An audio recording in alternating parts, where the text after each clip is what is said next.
விசுவாசத்தின் வழியாக கிறிஸ்து எங்கள் உள்ளங்களில் குடிக்கொள்ள செய்தருளும்.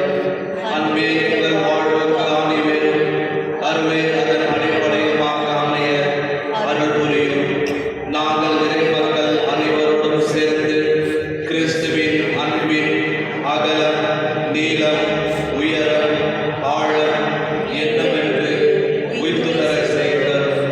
அறிவு கடத்தை தன்மையினால் நாங்களும் நிரப்பப்பட்டு முழு நிறைவடைய அருள் புரிவீராக. ஆமென்.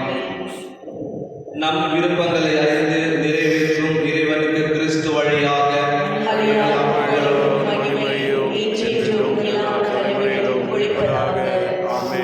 ஜெபிப்போமாக.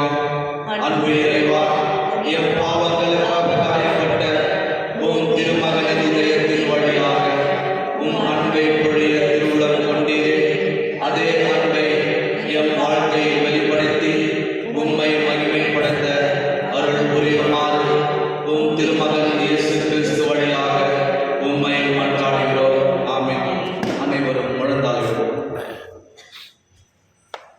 நவநாள் ஜெபம். கேளுங்கள் கொடுக்கப்படும், கேளுங்கள் கண்டடைவீர்கள், தட்டுங்கள் திறக்கப்படும் என்று திருவாய் மலர்ந்த இயேசுவே, உம் வார்த்தையை நம்பி உயிருள்ள விசுவாசத்தோடு உம் திருப்பாதத்தை வணங்கி பணிவோடு மன்றாடும் எங்கள் வேண்டுதல்களை அவரவர்கள் சொந்த கருத்துக்களை திரு இறுதி ஆண்டவரிடம் சமர்ப்பிப்பார்.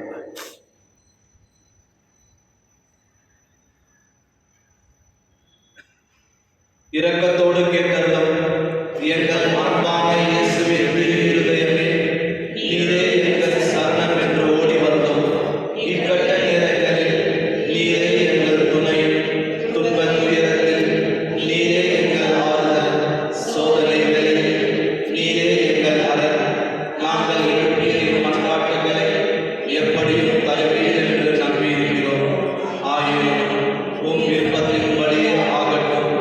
இந்த விண்ணப்பங்கள் நிறைவேறாவிடலும் மனமுடைந்து விடாமல் உம்மை வாழ்த்தி வணங்கி போற்றி புகழ்ந்து ஒருபோதும் பின்வாங்காமல் என்றும் உமது சித்தத்திற்கு அமைந்து நடக்க எங்களுக்கு அருள் புரியுமாறு உம்மை மன்றாடுகிறோம். ஆமென். திருப்பலியின் கருத்து. ஓ இயேசுவின் திரு இருதயமே, நாங்கள் ஒப்புக்கொண்ட பிதாவோடும் பரிசுத்தாவியோடும் ஒன்றாக உம்மை ஆராதிக்கின்றோம். உமக்கு நன்றி கூறுகின்றோம். எங்கள் பாவங்களுக்கு பரிகாரமாக இப்பலியை தந்தைக்கு அர்ப்பணித்து என் பணிவான விண்ணப்பங்களை நாங்கள் பெற்று மகிழ அருள் புரியும்.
Anthony, Raghu, Armugam, Aruluse, Sukumar, Lucy Silvakumar, Marianne and Joseph, Rebecca Shams, Shalizia Selvam, Maria Daisy, Priyanka, Gino, Teresa Ma, Mary Stella, Chinnappa Raj, Rajna Ratna, Gracie Yesudas, Yesidas, Mary Savatama, Rajna, Catherine, Anthony, Barnabas, Vijay Kumar, Chakuntala, Naveen, Steffi, Simona, Cynthia, Manohar, Patrick, Montero, Felix, Priya, Sheila, Augustine, Anthony Amalrajan, Maria Gayatri, Christy, Robert Rose, Lumina, Shanti, Okisha Mary, Mary Moses, Mary Christina, Shiva Kumareshan, Ajit Milto Arun, Vinod Shaila, Bernadine, Emily Shepherd, Venkatesh, Arokya Mary, Gabriel Benedict, Moses Anthony, happy birthday. Mary Josephine Simon, Abhi Usha Prem, Asha Dharma, Vedika Preeti Kirti, Suresh Salvi, Michael, Edward Sophia, Victoria, Paul Academy, Harry Pinto, Mary Jacinta, Sandra Ashwin,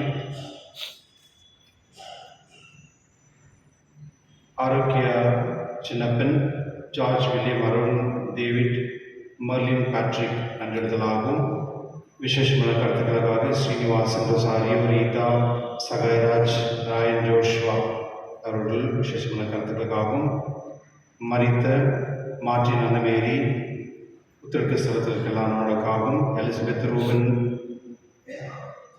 Madhunu Rayappa, Cecilia Ratna, Anthony Ratnam, Thomas Zacharias, Lima Rose, Anthony Amal, Carolyn Rachini, Arokya Mary Paul, Arpudha Vincent Joseph, Michael Amma Arokya Swami, Kudumbatiனர் Stella Pushpa Charles குடும்பத்தினரும், மரித்த எல்லா ஆண்களுக்காக சுதர்ஷன் குடும்பத்தினரும், மரித்த எல்லா ஆண்களுக்காக Mary Jacqueline குடும்பத்தினரும், Irudayaveri Anthony மிருதயஸ், Arokiyadas Anthony Ammal, Sabarimuthu James, Jayaseelan, Arulraj, Ambrose Michael, D'Cruz Michael, Samson, Anthony Lazar, Gloridas, Lourdes மேரி, மரித்த எல்லா ஆண்களுக்காக மைக்கேல் கொடுத்து மரித்த ஆண்களுக்காகவும், சைமன், மார்கரெட் இப்படி ஆண்களுக்காக இந்த திருப்பலி கொடுக்கப்படுகின்றது. அற்புத வின்சென்ட் ஜோசப், மைக்கேல் அம்மா ஆரோக்கிய சுவாமி, ஸ்டெல்லா புஷ்பா கேத்ரின் இவருடைய குடும்பத்தில் மரித்த ஆண்களுக்காக இந்த திருப்பலி கொடுக்கப்படுகின்றது. தந்தை மகன் தூய ஆவியாரின் பெயராலே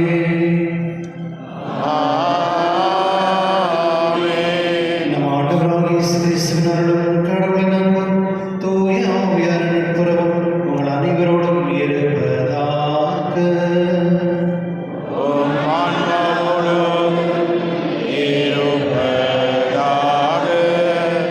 கிறிஸ்துவ சகோதரர்களே, இன்று ஆண்டவர் நேர்மையாக இருக்க நமக்கு இந்த ஞானத்தை தருகின்றார்.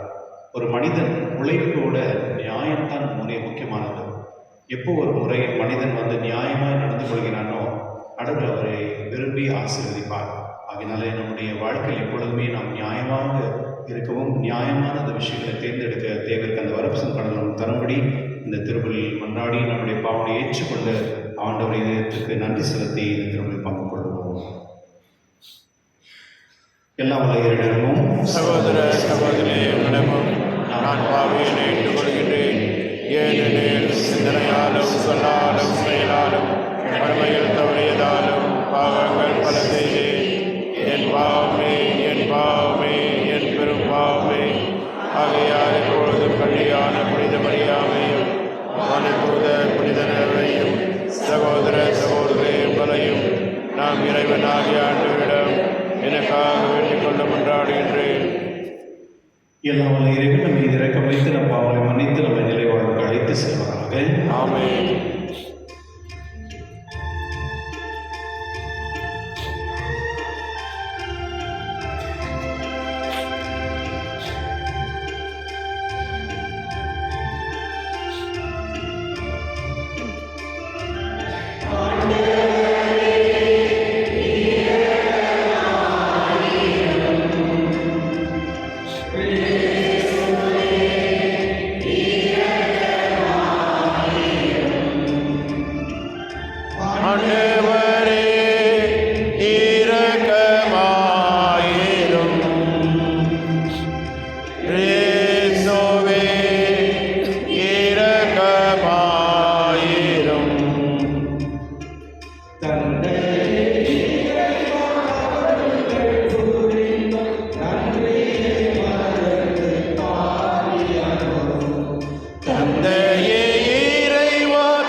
மன்றாடுவோமாக. எல்லாம் வல்ல அன்பாகவும் திருமகன் இதயத்தை நினைத்து நாங்கள் பெருமை அடைகின்றோம். தாம் பேரின்பனால் அவர் எங்களுக்கு புரிந்தவராகின்ற மேலான நன்மைகளை நினைவு கூறுகின்றோம். உண்மையான அன்பில் ஊற்றாகிய திரையத்தை திறந்து பொங்கி வழியும் அருளை நாங்கள் பெற்றுக்கொள்ள செய்வீராக. உம்முடைய தூயாவியாய் ஒன்றில் இறைவனாம் ஒன்றென்று வாழ்ந்து ஆட்சி செய்கின்றவர் நீரே. ஆமென்.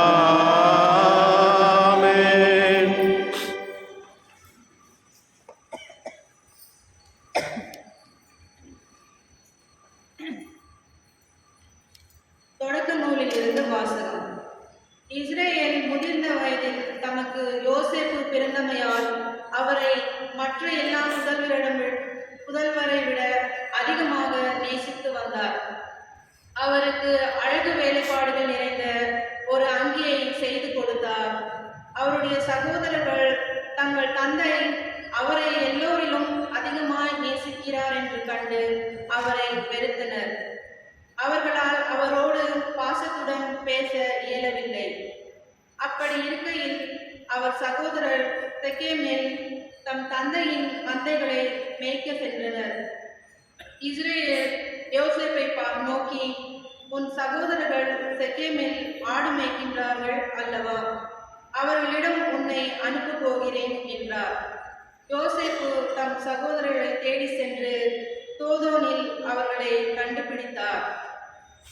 தொலையில் அவர் வருவதை கண்ட அவர்கள் தங்களுக்குள் தங்களுக்கு அருகில் வர அவர் வரும் முன் அவரை கொல்ல திட்டமிட்டனர். அவர் சகோதரர்கள் ஒருவரை ஒருவர் நோக்கி, இதோ வருகிறான் கனவின் மன்னன்.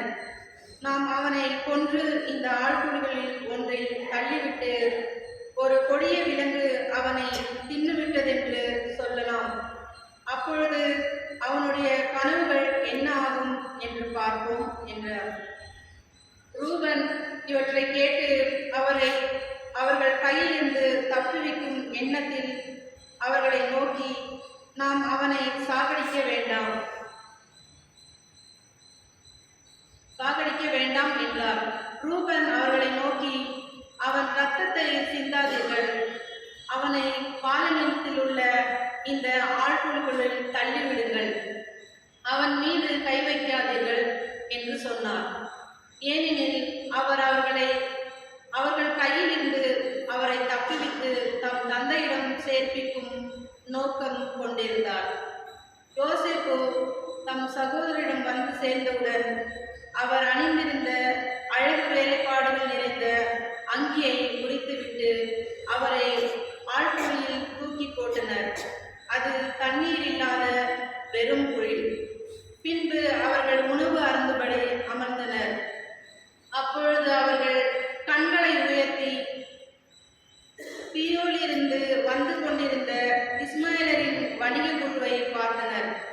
நறுமண பொருட்களையும் தைல வகைகளையும் வெள்ளை கோலந்துகளையும் அவர்கள் ஒட்டகங்களின் மேல் ஏற்றி எகிப்திற்கு சென்று கொண்டிருந்தனர். அப்பொழுது யூதா தம் சகோதரரை நோக்கி, நாம் நம் சகோதரனை கொன்று அவன் இரத்தத்தை மறைப்பதால் நமக்கு என்ன பயன்? வாருங்கள், இஸ்மாயிலுக்கு அவனை விற்றுவிடுவோம். அவன் மேல் நாம் கை வைக்க வேண்டாம். ஏனெனில் அவன் நம் சகோதரனும் நம் சொந்த சதையுமாய் இருக்கின்றான் என்று சொல்ல அவர்கள் சம்மதித்தனர். ஆகையால் மிதியான் நாடு வணிகர் அவர்களை கடந்து போகையில் குழியிலிருந்து யோசேப்பை வெளியே தூக்கி அந்த இஸ்மாயிலரிடம் 20 வெள்ளிக்காசுக்கு விற்றனர். அவர்கள் யோசேப்பை எகிப்திற்கு கொண்டு சென்றனர். இது ஆண்டவர் அருள்வாக்கு. பதிலுரை பாடல் பல்லவி. ஆண்டவர் செய்த வியத்தகு செயல்களை நினைவு கூறுங்கள்.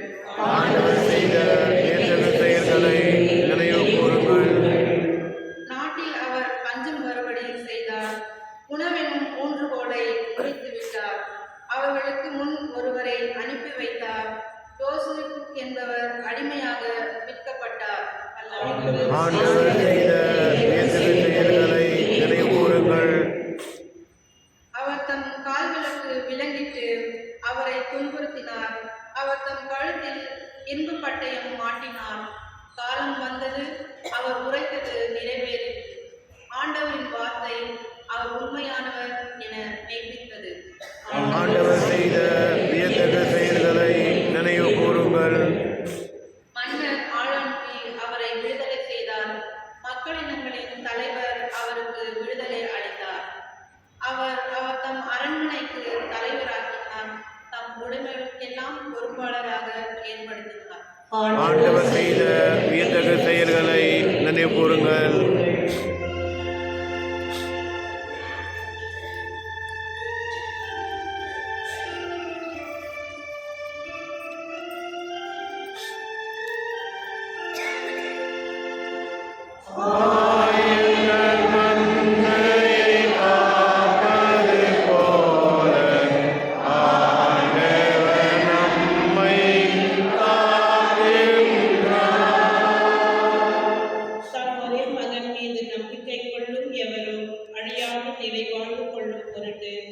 அந்த மகனையே அளிக்கும் அளவுக்கு கடவுள் உலகின் மேல் அன்பு கூர்ந்தார்.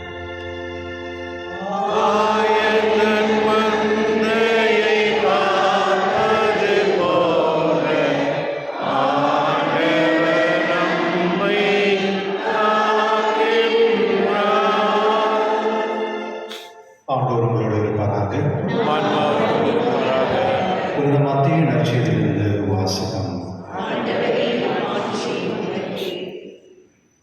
அக்காலத்தில் இயேசு தலைமை குருக்களையும் மக்களின் மூப்பர்களையும் நோக்கி கூறியது, மேலும் ஒரு ஊமையை கேளுங்கள். நிலக்கிழார்கள் ஒருவர் ஒரு திராட்சை தோட்டம் போட்டு சுற்றிலும் வேலி அடைத்து அதில் பிளவு குழி வெட்டி ஒரு காவல் மடம் கட்டினார். பின்பு தோட்ட தொழிலாளர்களிடம் அதை குத்தகை விட்டுவிட்டு நெடுப்பயணம் மேற்கொண்டார். பழம் பறிக்கும் நெருங்கி வந்தபோது அவர் தமக்கு சேர வேண்டிய பழங்களை பெற்ற வரும்படி தம் பணியாளர்களை அத்தோட்ட தொழிலாளரிடம் அனுப்பினார்.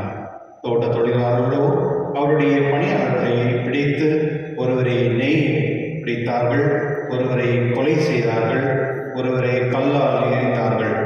மீண்டும் அவர் முதலில் அனுப்பியவர்களை விட மிகுதியான வேறு சில பணியாளர்களை அனுப்பினார். அவர்களுக்கும் அப்படியே அவர்கள் செய்தார்கள். தம் மகனை மதிப்பார்கள் என்று அவர் நினைத்து கொண்டு அவரை இறுதியாக அவர்களிடம் அனுப்பினார். மகனை கண்டபோது தோட்ட தொழிலாளர்கள், இவன்தான் சொத்துக்கு உரியவன், வாருங்கள் நாம் இவனை கொன்று போடுவோம், அப்போது இவன் சொத்து நமக்கு கிடைக்கும் என்று தங்களுடைய பேசிக்கொண்டார்கள். பின்பு அவர்கள் அவரை பிடித்து திராட்சை தோட்டத்திற்கு வெளியே தள்ளி கொன்று போட்டார்கள்.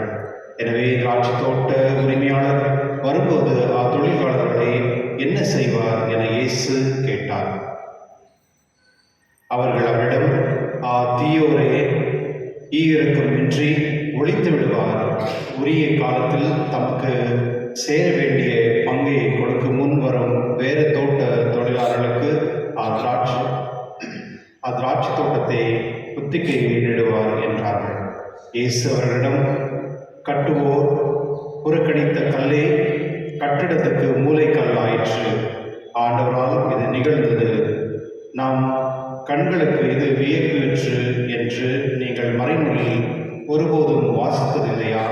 எனவே உங்களிடமிருந்து இறை ஆட்சி அகற்றப்படும், ஆட்சி ஏற்ற முறையில் செயல்படும் ஒரு மக்களினரை அதற்கு உட்படுவார் என நான் உங்களுக்கு சொல்லுகிறேன். தலைமை குருக்களும் பரிசாயரும் அவருடைய ஊமைகளை கேட்டபோது தங்களை குறித்தே அவர் கூறினார் என்று உணர்ந்து கொண்டனர். அவர்கள் அவரை பிடிக்க வழி தேடியும் மக்கள் கூட்டத்தினர் அவரை இறைவாக்கினர் என்று கருதினால் அவர்களுக்கு அஞ்சினார்கள். ஆண்டவரின் அருள்வாக்கு.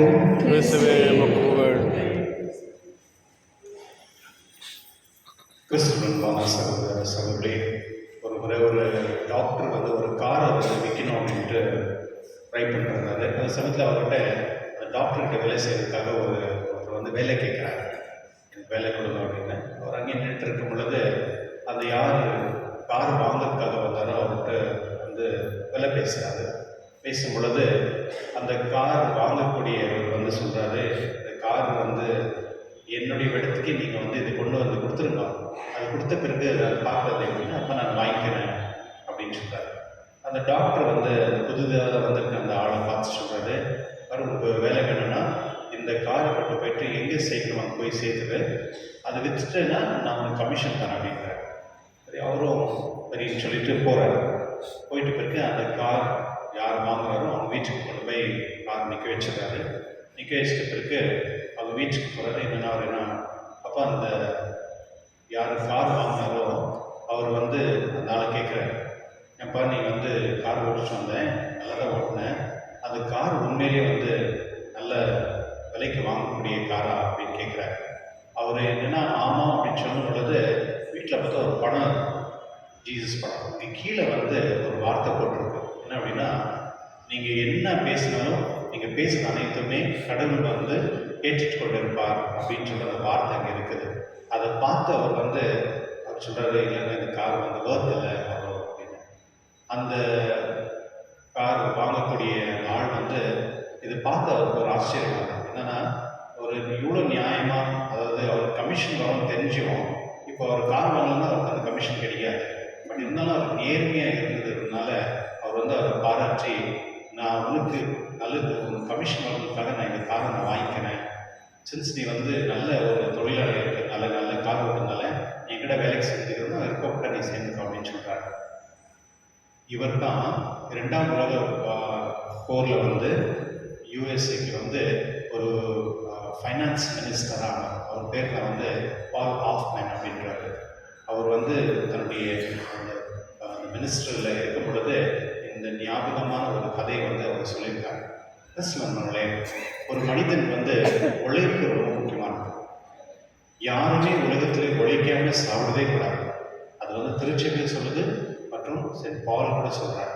ஒரு மனிதன் வந்து சாப்பிடணும் அப்படின்னா உழைத்து தான் சாப்பிடணும், உழைக்காமல் நீங்கள் சாப்பிடவே கூடாது.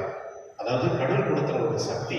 அதனால தான் ஆண்டவர் இயேசு கூட வந்து 30 வருஷம் வந்து உழைச்சார். வீட்டில் குடும்பத்தில் உழைச்சி தான் அந்த அம்மாவுக்கு அப்பாவுக்கு ஹெல்ப் பண்ணி தான் அவரும் வந்து சாப்பிட்டார். அது போல தான் சூசைட் மாதவரும் அவ்வளோதான். அவங்க வந்து எப்போதுமே டெய்லரிங் எல்லாம் பண்ணி துணியெல்லாம் தைச்சி சின்ன சின்ன ஹெல்ப் பண்ணி பண்ணுவாங்க. அதாவது நீங்கள் நிறைய புனிதர்கள் வாழ்க்கை நீங்கள் பார்க்கும் பொழுது எல்லாருமே உழைச்சி தான் வந்து அவங்களையும் முன்னே வந்திருப்பாங்க. அதனால உழைப்புன்றது வந்து ஒரு பெரிய கிஃப்ட். அதை நம்ம வந்து நம்ம வாழ்க்கையில் உழைச்சி தான் நம்ம வந்து முன்னேறணும். ஏமாத்தி இல்லை, உழைச்சி உண்மையான உழைக்கும் பொழுது அந்த அதுலேருந்து வரக்கூடிய அந்த உணவு வந்து நம்மளுக்கு ஒரு நிம்மதியும் கொடுக்கும் மற்றும் நம்மளுக்கு ஒரு சக்தியும் கொடுக்கும். ஆனால் உலக ஞானிகள் என்ன சொல்கிறாங்கன்னா, உழைப்போட நீதி தான், நியாயம் தான் முக்கியமானது அப்படின்னு சொல்கிறாங்க. நியாயமாக இருக்கிறது அது ரொம்ப முக்கியமானது.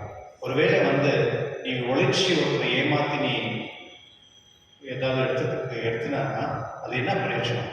அதனால் நியாயமாக இருக்கிறது தான் முக்கியமானது அப்படின்னு சொன்னாங்க.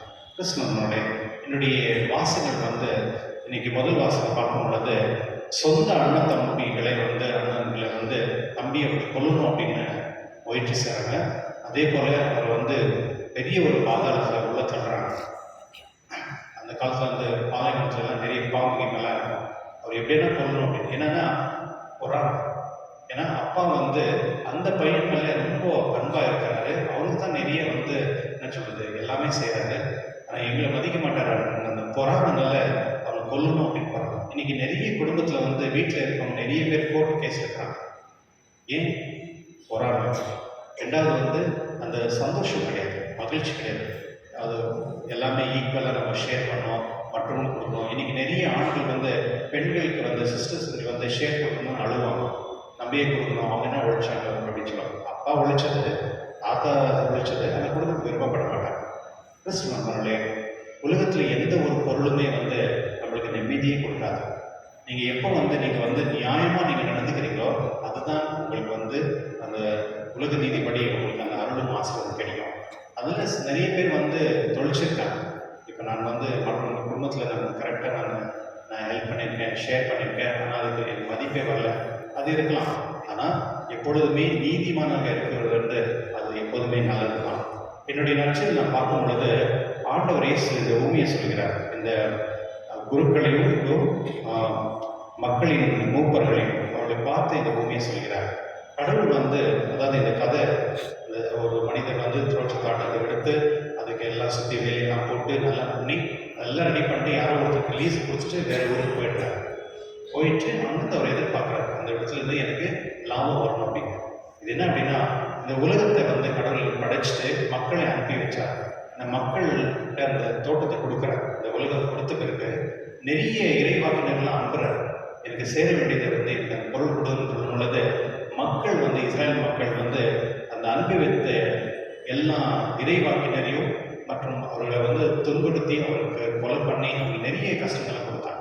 இன்னைக்கு கூட பாருங்களேன், உலகத்தில் வந்து கடவுள் வந்து இறைவாக்கினர்களை நிறைய பேர் அனுப்புறாங்க. நிறைய பிரீஸ்டுங்களையோ, நிறைய பிஷப்ஸ்களையோ, நிறைய போப்பாண்டவர்களை, நிறைய பேர் ரிலீஜியஸ் மூலிமா இல்லை நிறைய லே பீப்புளை அனுப்பி மக்களுடைய நலனுக்கு அனுப்புகிறார். ஆனால் இந்த உலகம் என்ன பண்ணுதுன்னா, அங்கே இருக்க மக்கள் வந்து அவங்களை துன்படுத்தி அவங்களுக்கு கஷ்டம் கொடுத்து அவங்களை நிறைய பேர் வந்து சாவடிச்சு நிறைய இந்த துன்பத்தில் நடந்துதான் இருக்கு. இப்போ கிறிஸ்டின்ஸ் பாருங்க, எங்கே போனாலும் பர்சிக்யூஷன் நடந்துகிட்டே இருக்கு. இது வந்து இந்த உலகத்தில் கடவுள் அனுப்பி வைத்த அந்த மக்களை வந்து துன்படுத்துகிறார். ஆனால் ஒரு நாள் வரும், அவர்கள் அனைவருமே அதுக்கு கணக்கு கொடுக்க வேண்டும். கிறிஸ்தவர்களே, நாம் எப்பொழுதுமே உழைச்சி நியாயமாக இருக்கும் பொழுது மட்டும்தான் நம் கடவுளுடைய பிள்ளைகளாக இருக்க அதுக்கு தகுதி பெற்றவர்கள். அது மட்டும் இல்லை, நம்ம வந்து கடவுள்கிட்ட மோட்சத்துக்கு நம்ம போகணும்னு நம்ம விருப்பப்படுறோம். அப்போது நம்மளுடைய இந்த 2 விஷயங்களும் இருக்க வேண்டும் எக்ஸ்ட்ரா. அதாவது நம்ம உழைக்கணும், அந்த உழைப்பினால கடவுள் நமக்கு ஆசீர்வதிப்பாரு. அது மட்டும் இல்லை, அந்த உழைப்பு வந்து நியாயமாக நீதியாக இருக்க வேண்டும். எப்பொழுதெல்லாம் நம்ம வந்து நியாயத்துக்கும் நீதிக்காக நம்ம இருக்கின்றோமோ கடவுள் நம்மளை ஆசீர்வதித்து நம்ம ஏற்றுக்கொள்வார். இதோ ஆண்டவர் இயேசு சிலுவையில் போடும்போது அவருக்கு எந்த நியாயமும் கிடைக்கல, அவருக்கு எந்த நீதி கொடுக்கல. ஆனால் இருந்தாலும் அவர் அந்த துன்பத்தை ஏற்றுக்கொண்டு தன்னுடைய மக்களுக்காக, மற்றவர்களுக்கு அந்த நீதி கிடைக்கணுன்றதுக்காக தன்னை அவர்களுக்கு கொடுத்து இன்னைக்கு அந்த சிலுவையில் அழைக்கப்பட்டிருக்கிறார்.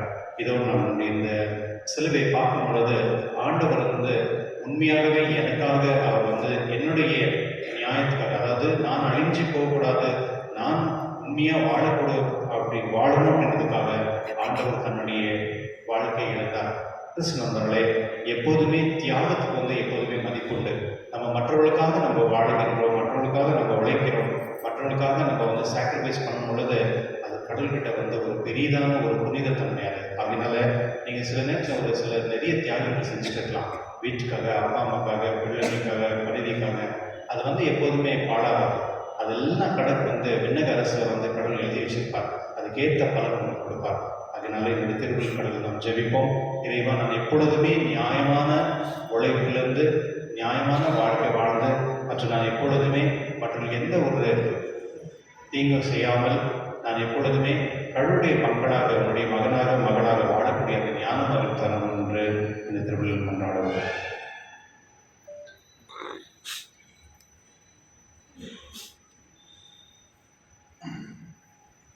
எழுந்திருப்போம். அன்பான சகோதர சகோதரியை, நாம் இறைவனான பரிசைகளை நினைவு கூர்ந்து இங்கு ஒன்றாய் கூடியிருக்கின்றோம்.